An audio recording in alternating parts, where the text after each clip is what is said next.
Ladies and gentlemen, welcome back to The Deal with Danny Brown. Today's guest, this is a really special episode with Spencer Rascoff. He is the co-founder of Zillow.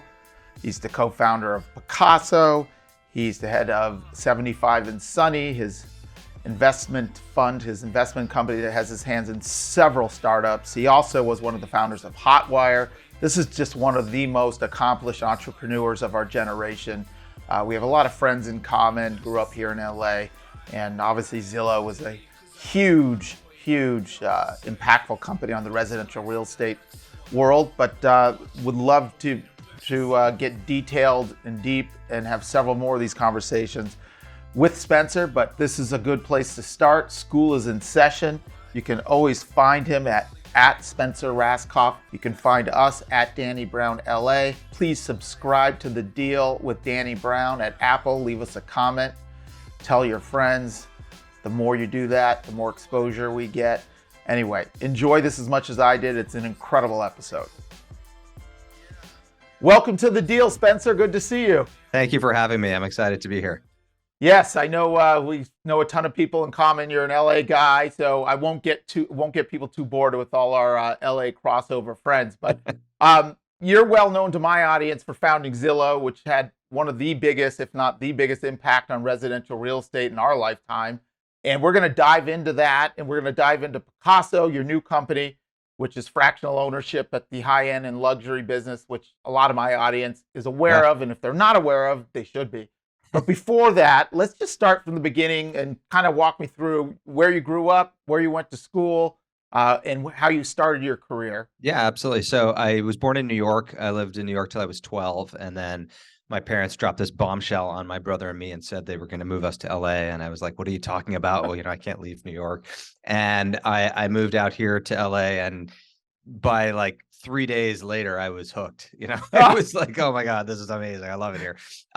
So I went to high school here in Los Angeles. I went to Harvard Westlake. I know we're about the same, the same era. Yeah, a lot of friends in common. And Harvard Westlake is in Holmby Hills in Studio City.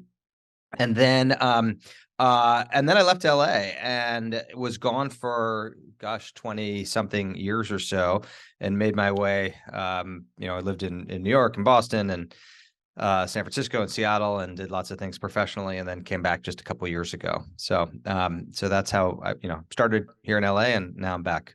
All right, so let me rewind, because you just fast forwarded through a lot of stuff that I know has happened. So I know you went to school in LA, then you went to university at Harvard back east. What was your first career? What was your first job out of school? Yeah. So my first job out of school was investment banking. I worked at Goldman Sachs in the mergers and acquisitions department, advising on M&A. And investment banking is a great way to start one's career. I learned a ton at a very early age. I found myself in boardrooms of Fortune 500 companies, sitting in the back, and just trying to be a sponge and learn everything I could. But it's a really great way to start a career. But it wasn't for me professionally. I just, I found it very transactional, obviously. I mean, it's what you're doing is you're advising on a transaction. And I wanted to be a little bit more operationally involved, like more involved in the actual operations of the business, and being on the front lines where you roll up your sleeves and really try to build and create something. So 2 years in investment banking in New York at Goldman Sachs, but that wasn't what I was meant to do. Well, that is a heck of a business graduate program to be at Goldman Sachs for 2 years in M&A. Yeah. So, okay, so you have a huge background in M&A. At some point, you were in your 20s at this point, or at some point you started a company, Hotwire, that was your first, as my understanding, your first huge exit type company. Walk me through like how that started and how you went from Wall Street M&A to, hey, I'm going to get involved with tech.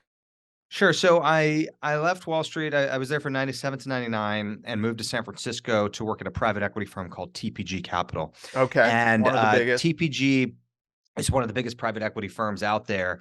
And by the time I got there in the late 90s, they controlled 3 US airlines. They had bought Continental Airlines out of bankruptcy, they bought America West out of bankruptcy, and then they had sold Got part it. of the Continental stake to Northwest, and so they controlled a lot of Northwest Airlines.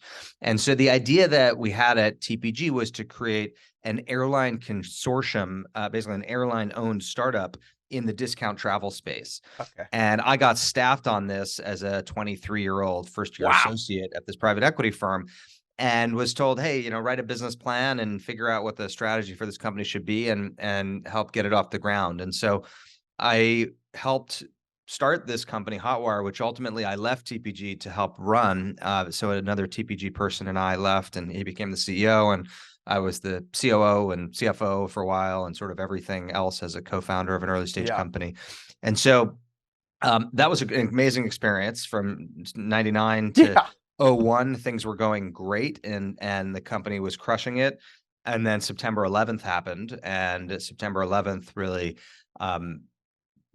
caused our company to hit a wall, partly because nobody traveled for about 6 months Everything stopped. afterwards, partly because at Hotwire, we'd actually sold tickets to the hijackers, not the September 11th tickets, but the September 10th tickets of 2001, the Bangor, Maine to Boston Logan flight.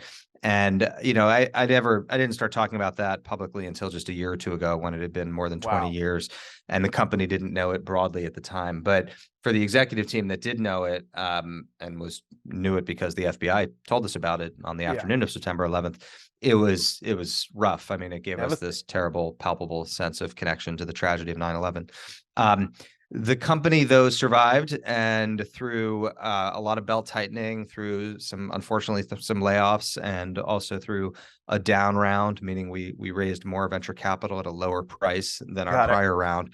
We managed to help the company survive, and by 2 years after 9/11, so 2003, we sold Hotwire to Expedia for about $700 million, which was at the time the largest all-cash sale of an internet company ever. And so it was a great exit, and I'm very proud of the company, and I'm also super proud that Hotwire still exists today. I mean, it's part of Expedia, but here we are 20 years later, and it's still a vibrant brand and a great product, and I still use it to book some of my travel, and I'm very proud of that. I mean, that's incredible. Your background speaks for itself, and it's like, okay, well, no wonder this guy's so good at what he does. I mean, just hearing from the Goldman Sachs days to TPG to now do a business plan and start this travel company at the beginning of sort of tech travel, and it's Hotwire, and it's now Expedia. Okay, so now you exit, and you're only in your early 20s. You've already accomplished so much, and forget the accomplishments and the dollar amounts, because those are insane. But regardless of that, the actual intellectual capital and business and life experience from 22 to 27 or 28. I mean, that's a lifetime of business experience. And now you're still a young guy, and you're like, okay, what do I do now? So I guess I'm sure it was a lot more than what do I do now. But now walk us through the beginning of Zillow, which everyone in the world and my world knows, and it's changed our business for better and worse. I think it's, whatever the case, but I think it's better more than worse. But tell me at the beginning of how you got from travel tech to now real estate tech. Sure. So Hotwire was based in San Francisco. We sold it to Expedia, which was based in Seattle. I moved up to Seattle to work at the new parent company at Expedia, and it was about the same time that my girlfriend, fiance, wife at the I forget exactly what we were at the time. What stage you were in? But anyway, she got into medical school in Seattle also. So we moved from San Francisco to Seattle. That worked out well. And I was at Expedia for about a year before I decided to leave and start Zillow. And so I left with 2 other early folks who were early founders of Expedia, and they had led the acquisition of Hotwire. And so we and a couple other former Expedia colleagues spent a couple months in a conference room trying to figure out what to do, trying to figure out what company to start. And we decided, and this was 2005 to 2006, we decided to start an online real estate company. And the reason was, at the time, although the internet was more than 10 years old, and although there were plenty of real estate websites at the time, there really were very few, maybe not, arguably none, that prioritized the consumer. that focused on the consumer first. So Realtor.com was the category leader at the time, Yep. and it was really started by the industry for the industry. And then there were brokerage sites, but most of the brokerage sites again existed to serve the needs of their agents or their member brokers. And so Yeah. we wanted to build a consumer first site. And you allude to the sort of for better or for worse. I think what you're probably getting at is sometimes Zillow's prioritization of the consumer put it at odds with the industry, Of and course. so Yeah. an obvious example was the very first product that we launched in 2006 was the Zestimate. Yes. The And when Zestimate. and I'm sure you've had lots of conversations, and your listeners have had lots of conversations with Yes. consumers about the Zestimate. And to be clear, I don't work at Zillow anymore. I've been gone for more than 3 years, so I don't, but I still I can still speak to this issue very, Yes, very, you can. You very can well. speak a And lot what to I it. would say is, look, first of all, we called it a Zestimate, not as appraisal, right? Yeah. It's like, it's meant to be Yeah. a starting point. It's a swag. It is a computer model's best guess of what a home is worth. And Zillow's whole strategy and business model is to try to connect those consumers with professionals. That's how Zillow makes money, is by Yeah. selling leads to real estate agents. So, we'd like to compare it with WebMD, for example. It's like you've got all this incredible information on a healthcare website, but WebMD and other sites like it make money and help consumers, help patients by connecting patients and their families to medical professionals that can help them interpret and understand all the stuff that they see on the web. And so, Look, it's a brilliant concept. It's a brilliant idea. I mean, this was 2006, you say? six, Was that when yeah, it was? yeah. I mean, it So was people have to 2006. keep that And in context of where real estate and tech and broadband, all these things that we take for granted now, even social media, wasn't happening. And here came Zillow with a Zestimate. Think about now, that's like the norm. You have all these algorithms. But like yeah. back then, how did you guys even come up with trying to do that? So we came up with it by asking ourselves. We said, okay, we want to build a real estate media business. What's the question that most people ask when it comes to real estate? And the answer that most people think is, well, what's for sale? And we're like, well, what's for sale is interesting, but you know what? There are plenty of sites out there that show what's for sale. The real thing that people find interesting is what's your house worth? Yeah. And How's the at market? How time, much is your house worth? Yeah. yeah, exactly. And at the time, the sites that tried to answer that question of what's your house worth were lead gen, kind of crappy lead gen sites that would say, hey, come to our website to find out what your house is worth. And you'd have to enter your email address and your address. And then you'd get a pop-up screen that would say, like, okay, we'll an agent will be in touch with you. Yes. And we're like, well, that's not great. Click. That's not what the Clickbait. consumer wanted when they said, yeah, tell me what my house is worth. And so we kind of turned that on its head and said, hey, let's just tell you what your house is worth up front. And then, hopefully that'll attract a large enough audience that we can monetize in other ways.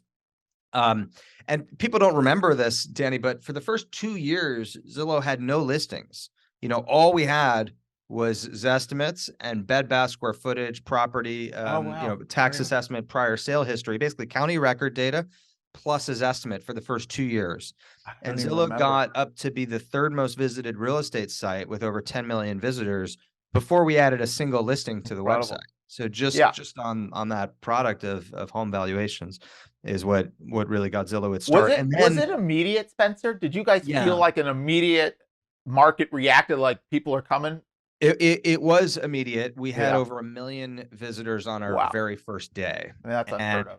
I think even fast forward over the next 15, or I guess how long has it been, 17 years, I don't think any service has had 1 million visitors on day one, not Instagram, not TikTok, not even ChatGPT. People have been remarking on how quickly ChatGPT's usage has grown, and it has grown incredibly quickly, but it didn't get to 1 million uniques on its first day.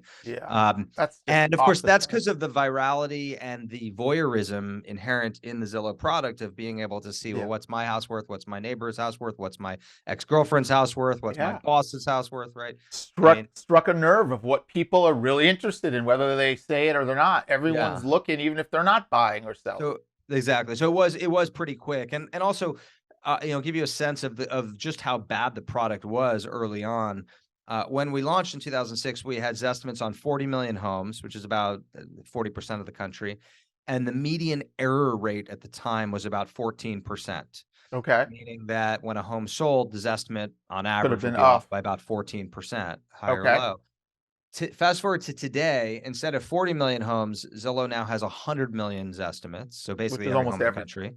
Yeah. And instead of a 14% error rate, Zestimates have a 3% error rate.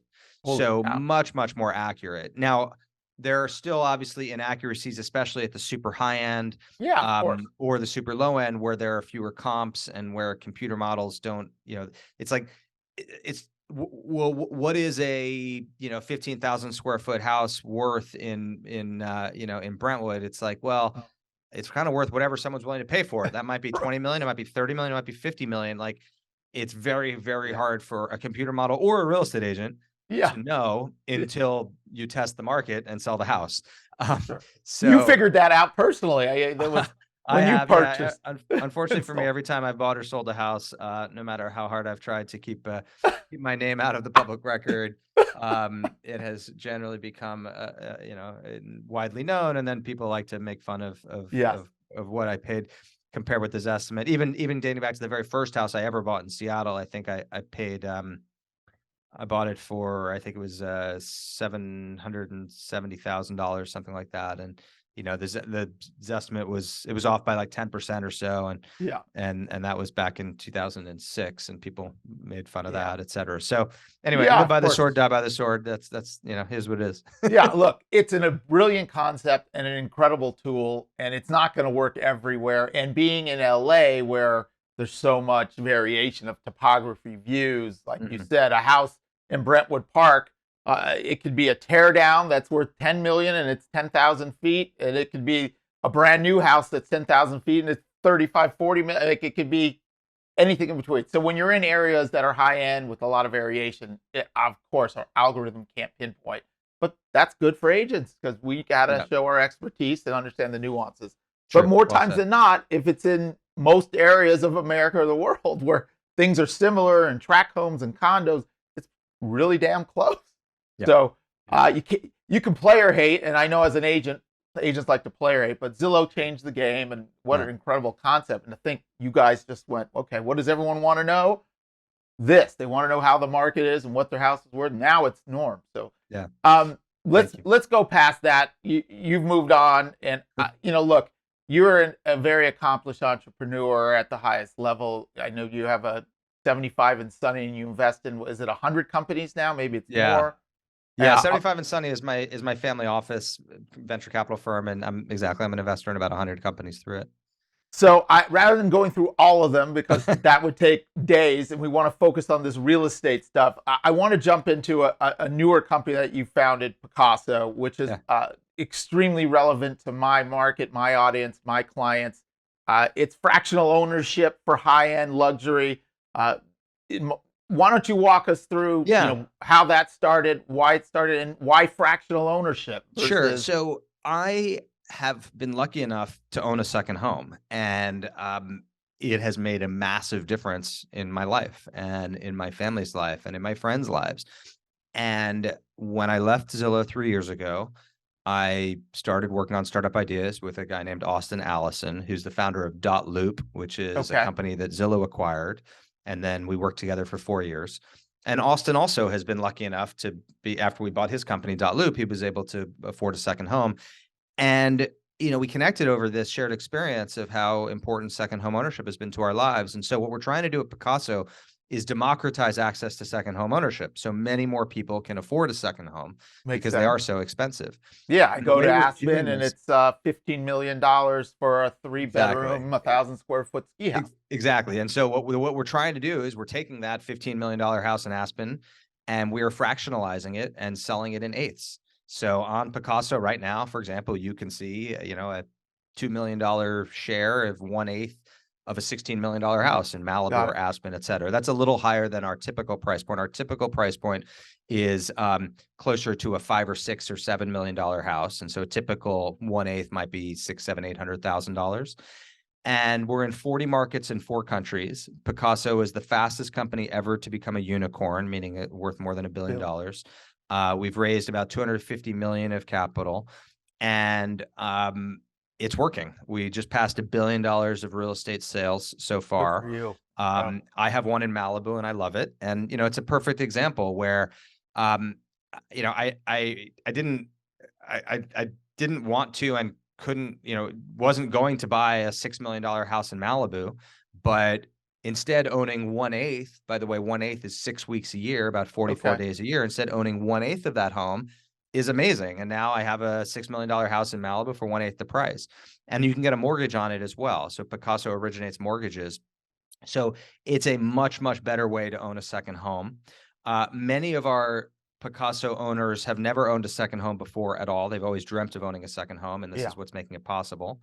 And for many of them, we're supercharging their buying power, because they'll say, okay, I've got, $1 million to spend on a second home. And then they quickly see that that doesn't get you very much in Malibu or Tahoe or Aspen or Napa Valley, but instead they can buy a quarter of a $4 million home, for example. So we sell them in eighths, but many people buy 2, 3, or 4/8. Got it. So that's how it works. It works, we have a lot of real estate agent partners. We pay a lot of commissions. And so a typical way that we work with real estate agents are, many agents have prospects in their database, especially if they're in second home markets like a Napa Valley or an Aspen. And those tire kickers never transact. They come every year and they make you show them a couple houses and then they never buy. And Pacaso is a new product, a way to get those fence sitters off the fence, because all of a sudden you have a great way to put them in a home at a much lower price. And so we pay commissions to agents that bring us buyers. We also buy houses, and we pay agents in those transactions as well.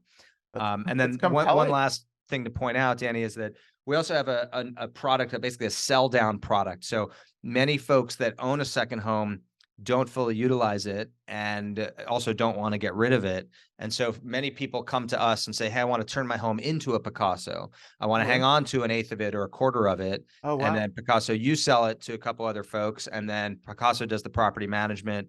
We put owner lockers on site. So, you keep your surfboard and your skis and your family photos and your other personal effects at the house. And so it's much better than a second homeowner, for example, deciding to rent out their home as a short-term rental and have random people beat up their house. Instead, they co-own their house with a couple other families. Got it. So this is sort of the reverse or the anti-Airbnb model. So you get more of it's sort of like concierge version of. Exactly. I would think of it as, what Airbnb is to short-term rentals, we're trying to be to co-ownership. And, another way to think about it is, like, Airbnb didn't invent the idea of renting out your spare room or renting out your house for short periods of time. What they did was they solved a couple big problems with it, right? They solved trust and safety and payments and scheduling. And likewise, Pacaso didn't invent the idea of co-ownership. Plenty of families own a ski house together or a beach house together, right? And people do this all the time. Yeah. But what we've done is we've solved some of the problems with it. We solved scheduling, demand aggregation. So how do you get to 100% ownership? Mortgage origination. I mean, if you buy a ski house with another family, you can't get a mortgage on it. Like, no bank will originate that, but you can on a Pacaso. We've solved resale. We've solved property management. We've solved how to keep your stuff there. So as a result of solving those problems, I think that's why the company is just growing so quickly. Yes, you've made a complicated, complex scenario simplistic and accessible. So let me hit and dig deeper on a few of these items that are popping up in my mind. I'm sure my friends and clients will be like, oh, okay, rather than an $8 million ski house, I can do 1/8. It's $1 million. You said we can finance it. So when you say you can get a mortgage, just like a traditional mortgage, a standard down payment, or is there so it's a little higher LTV. We're usually like 50 or 60% LTV. Okay. So higher, but the rate is usually pretty similar to what a regular mortgage would be. And the main difference and kind of the reason that it works is you're only on the hook for your piece of it. Okay. Right. So if again, take the one in Malibu that I own. Yeah. I have no idea who I own it with. I don't, the other Got it. 7 folks, I don't know who they are. Could be you. Maybe you own it with me. I have no Not idea. telling. Um, and maybe it's not 7 other folks. Maybe it's 3 other folks because maybe they each own, 2 or 3/8. So I have no idea. All I know is when I want to visit the house, I open the Pacaso app and I schedule my visit. Pacaso does the property management and it's totally seamless. Like, when I come, I use the code Pacaso gives me in the app. When I leave, I shut the door and, I don't come back again for a couple weeks and I have it 1/8 the time. And I pay my mortgage. And if I don't pay, the other 7 folks are not on the hook for it. Pacaso foreclosed, and if I were not to pay, Pacaso would foreclose on me, but not the other people. So that's Got it. the main So you benefit. are the backstop for Pacaso. Will Yes, step in if somebody isn't doing what they're supposed to do. They'll take over that ownership exactly. and resell it to someone. Exactly. And the Got it. way resale works is the other 7 owners have right of first refusal at whatever price Okay. I set if I'm selling. That And was if going they to be don't hit another the question. bid, then Pacaso lists it in the MLS. Got it. All right. That was going to be my next question. If Yeah. someone wants to dump it and you bought it for $1 million, they're like, we'll sell it for 300. Any of the 7 others can say, okay, we'll absorb it. Exactly. And Okay. and a lot of our resales, go to one of the other owners, but sometimes they sense. get listed regular.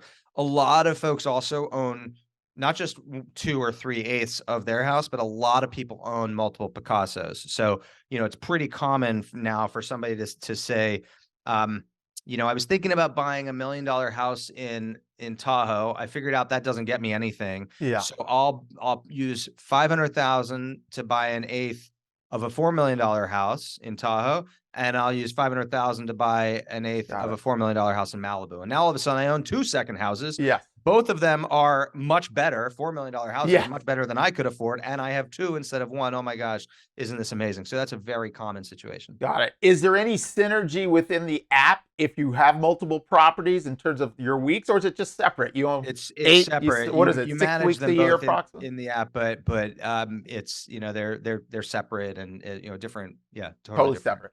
So Yeah. okay, so if I own now in Tahoe, Park City, Aspen, everybody wants to go for a week or 2 in spring Yeah. break. Everyone wants to go Christmas break. How does that work? Is it just Yeah. rotated? Well, so we worried about this a lot. Obviously, when we came up with the idea, we're like, "Wow, this is a really good idea for a business," but won't scheduling being a problem. We've had, I think, more than 50,000 stay nights now, and as I said, we've done over 1 billion of these. And the short answer is it's working really well. Yeah. And you can't. Everyone can't always be there all the time, obviously. But it works pretty well because we have a bunch of rules in the app that use an algorithm that equitably distribute the nights. Got it. And for example, you can only hold 2 of the next 8 national holidays, and if you have Got this it. holiday, you can't get it the next year. And All right. like So there are rules. you figured it out. The And priority holidays versus an average Yeah, and people that non-holiday. want more control of the calendar, they tend to buy 2/8, and that gives them a little more control. Um, I think it's a bit like owning, I don't know, fractional sports tickets, for example. Like I have a friend who Yeah. owns 1/8 of a set of Dodgers. Clippers Yeah. season tickets, or owning a quarter of a boat or an eighth of Yep. a jet. It's like, no, you can't all use it at the same time, but like, you know what? You otherwise wouldn't have had that boat or Yeah. plane or Clippers tickets, so you're pretty darn happy. You And figure that's it out. basically how it works. Yeah. You figure it out. And there's rules that make sure everyone doesn't feel like they're Exactly. getting the short end of the stick. I totally get it. Well, that's an incredible thing. I got to look and see what you have for ski houses because We have great, yeah. I mean, we do really well in Tahoe, Aspen, Park City, Vail, Jackson Hole. Those are great ski destinations for us. And then we do really well in Malibu and we're taking people out to Newport. Malibu tomorrow or Thursday. I'm taking people out, so I gotta Well, you tune should more into go this. to Pacaso.com, Pacaso, and check out our listings. And then here's another thing actually for you and listeners to keep in mind. If you find a house that you like, let's say you find a house on the MLS that's not on Pacaso, and basically you can bring that to us in a lot of cases and we'll turn it into a Pacaso. So let's say you find, you really want a house in Aspen. We don't have one that meets your needs, but you find another one that you think You is will awesome. acquire it if it meets your. Yeah, if you'll do usually it's a quarter. If you'll do a quarter of it and we think that You'll it'll do make well for on good it. Picasso. We'll basically do it, and we'll fill Amazing. the other 3/4. Well, So that's a big we call that opportunity. a lead buyer program, and we do that all the time. So people should keep that in mind too. Yeah, I'll get all this for the show notes, and I'll send this out to my whole network because that's Amazing. so relevant to everyone I'm working with in my network. We're all having clients buy in all these places. Why Yeah. shouldn't we be involved? So I know you have so many other companies. There was one in particular that was there's a lot of prop tech, I know, but there was Yeah. one that I think it's investment, fractional investment, or what is it? Insight? What was Yeah. Align, So Align. I think the one that you're probably referring to is called Arrived Oh, Homes. arrived.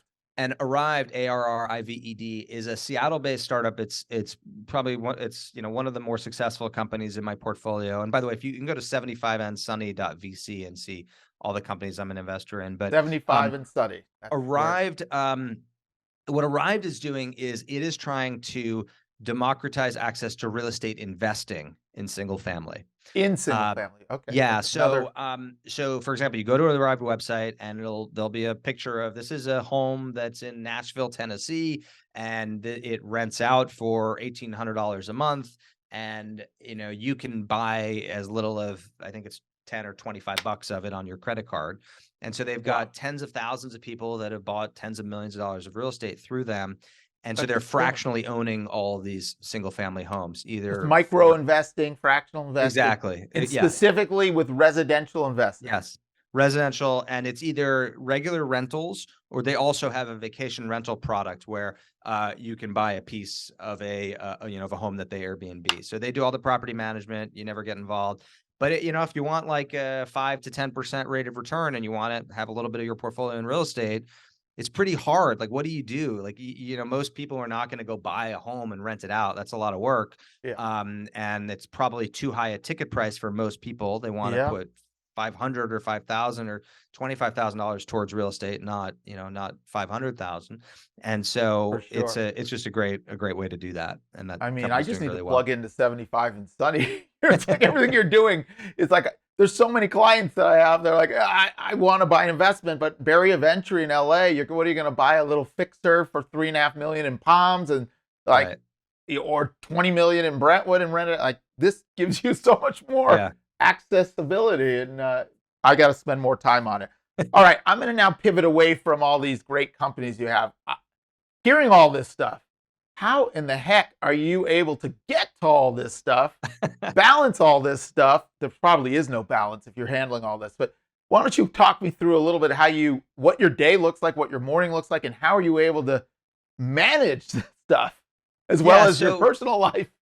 I mean, I have a lot going on. I've got 3 young kids, and my wife's a doctor, and I Yeah. got, it's a busy life and a busy household. I mean, like all people, I have a great team that helps me with these types of things. I mean, nobody can accomplish anything alone, and startups are that very much applies to startups. It also very much applies to startup investing. So, there's a team at 75 and Sunny that helps, and then each of these companies that we're talking about have great management teams.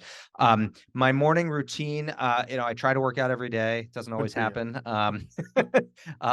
But did today, so that's good. It's a win. Me too. With 3 kids, I have 3 too, 12, Yeah. 10, and 8. It's like chaos every morning.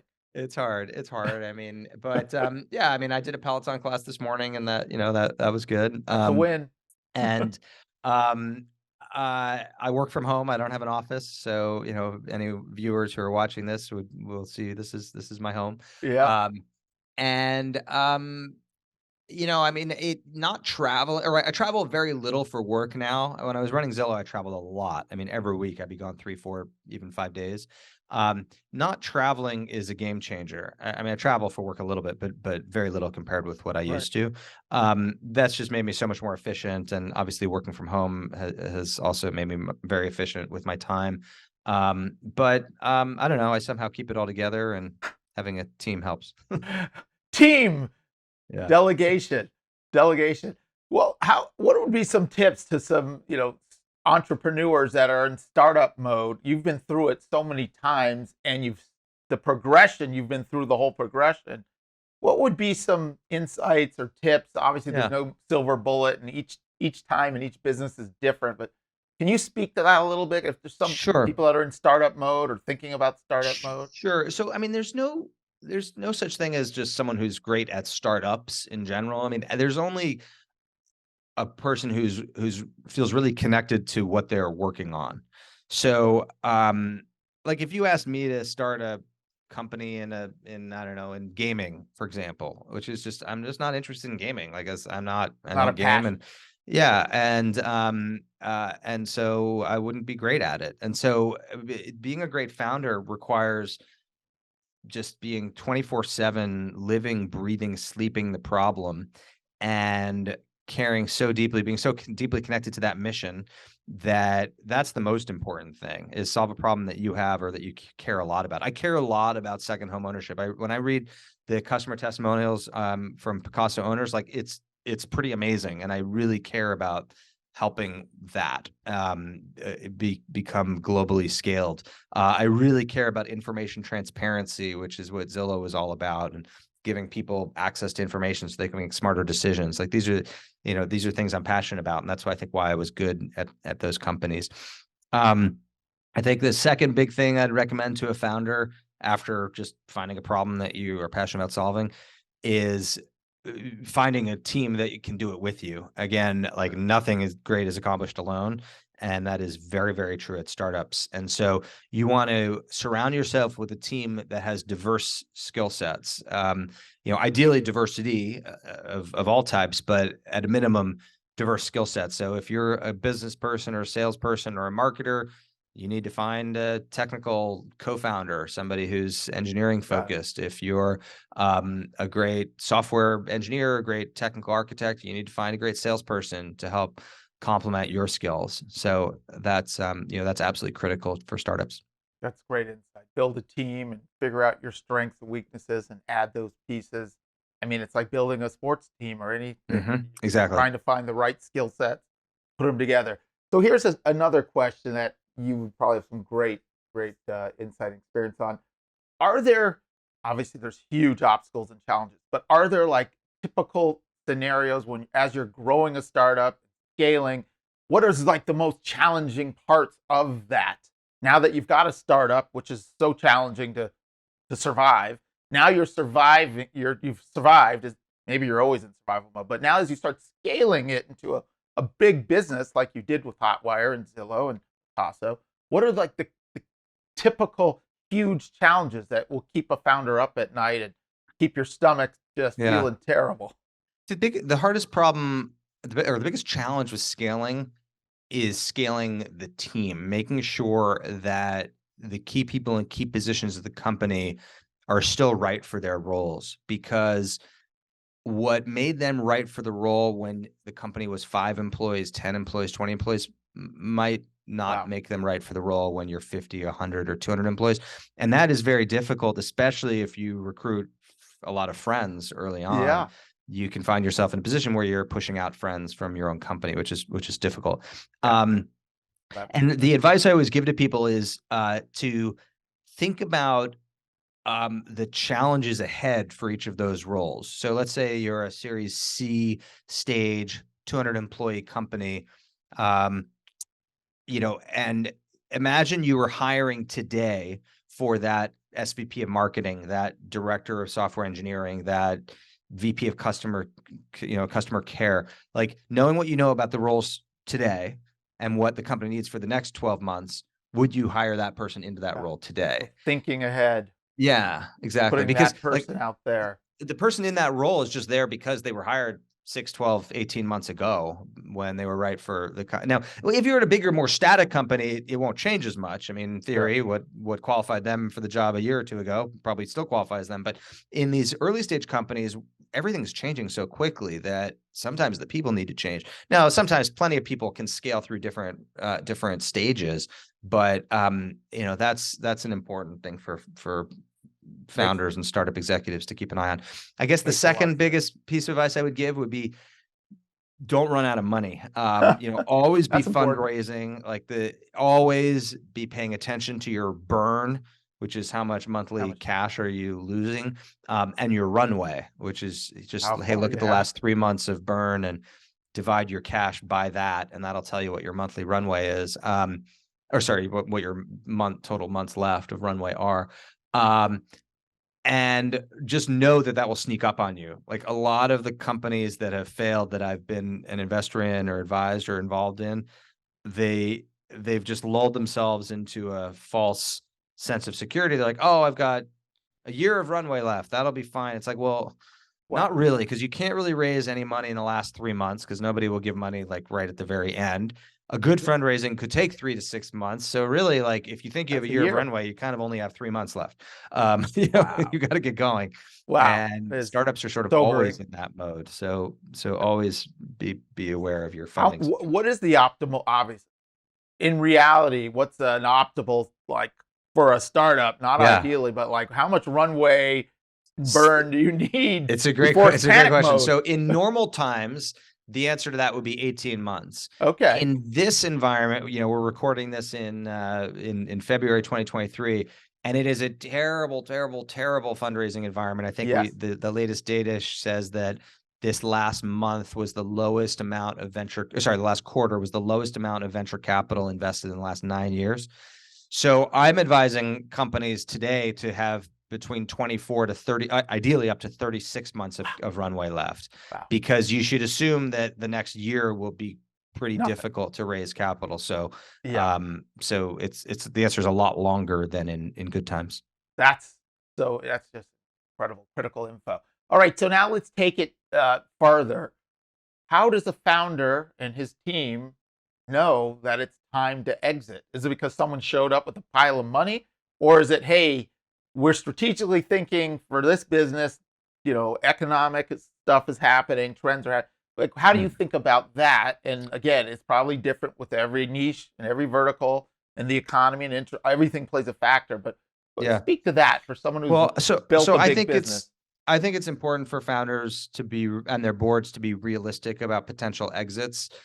And sometimes that requires a different chip in the founder's mind. I mean, being a founder is tricky because they have to constantly oscillate between this incredible optimism required to be the founder of a company. I mean, Sure. nobody starts a company because they think it's going to end up being worth $1 million. They start a company because it's going to be worth like $100 billion. Of Yeah. course, this is going to be worth more than Right. Google. Like this company is going to be massive, but you at the same time need the realism to know that sometimes that's not the most likely scenario. Yeah.